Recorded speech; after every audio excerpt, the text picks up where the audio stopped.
Okay, so what you're going to need for this, to create one of these stages or stairs, you're going to need styrofoam.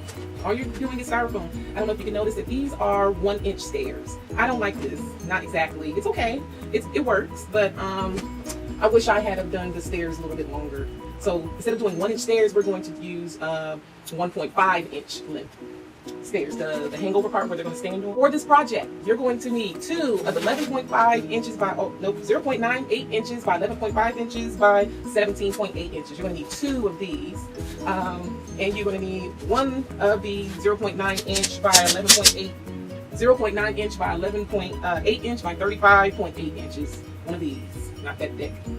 Okay, I got this all from Walmart. There's one person that says she went to Home Depot, but it's not a one-stop shop. You can probably get the foam and the glue, but you can't get unless you have it at home already, you can't get this styrofoam board, this foam board. And it's 20 by 30 by 3/16 of an inch. They have different colors. You don't have to get a colored one. It's up to you. You can get the plain white one if you want, because you can use it with your cardstock. And since my board is yellow, I'm going to simply use the yellow.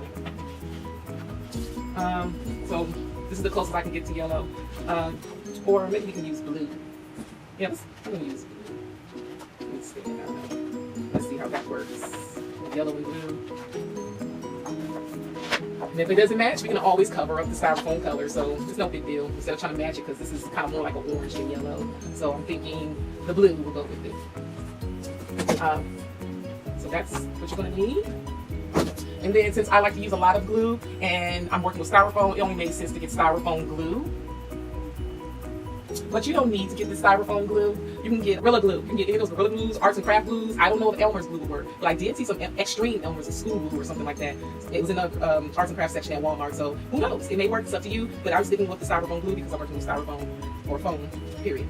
Okay? Again, you're going to need a yardstick, ruler, measuring tape, anything that you can use to measure 1.5 inches. Instead of using a foam knife, I used a regular knife. Because the first time I used a foam knife and things weren't straight. It was kind of jagged, or because I would be cutting and then it would kind of end up crooked somehow. So if you use a long knife, maybe something with a straight edge, not anything with jagged edges, like a bread knife. Don't use that. I don't know if a butter knife will work. I don't know, but I use this type of knife because it's long and it's little room to mess up.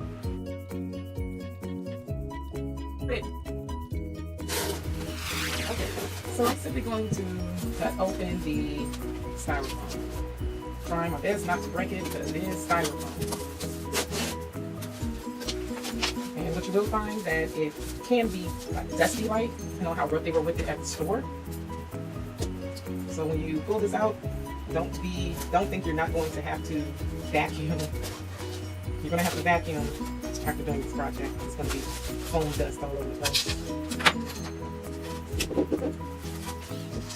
Okay, so I have my ruler, I have my 2 shorter styrofoam pieces, my Sharpie, and my handy dandy knife. Okay, inches long. I'm going to set this to the side. Okay, so let's take the ruler, make sure you're at 1.5 inches. Inches, not centimeters. And when you do your yardstick, for those of you who are not math whizzes, it's okay. This is the half. The longer tick mark is the half mark. So out of all the short ones, the one that's in the middle, and that's the longest, that's the half mark. And this is what, make sure it's at the tip. 1.5. And I do both ends to make sure that I'm cutting straight. So it can be easier to just lay it on the table, so it's not crooked. And this is all I did. Just a simple little line. You can barely see that one, but that's all. Set your Sharpie and your ruler aside and cut. And it's a very clean cut. This is my 1.5. This is my top piece. So then your next measurement is going to be, so you would take your 1.5 inch and you would set it on top. So you would just measure 1.5 inches from there. Or you could just simply set your ruler on the back side. Set your ruler on the back side, make sure it's even to the back, and measure to 3 inches. 3 inches.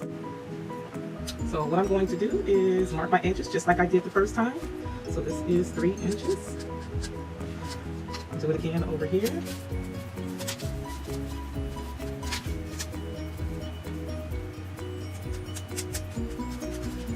And then I'm going to cut. If you're scared and you don't think you're measuring it right, you can always go from here. From your black line to the edge should measure 3 inches. And it does. And if you want, you can keep your ruler right next to your, right at the both of your dots, the black lines on each end, so you know you're cutting straight. And here is your third piece. So I like to put my cut ends, the ends that I cut at the back. So this is the very first, the very end. So I like to have that facing front, but it doesn't matter because they're all eventually going to have two-sided cut ends.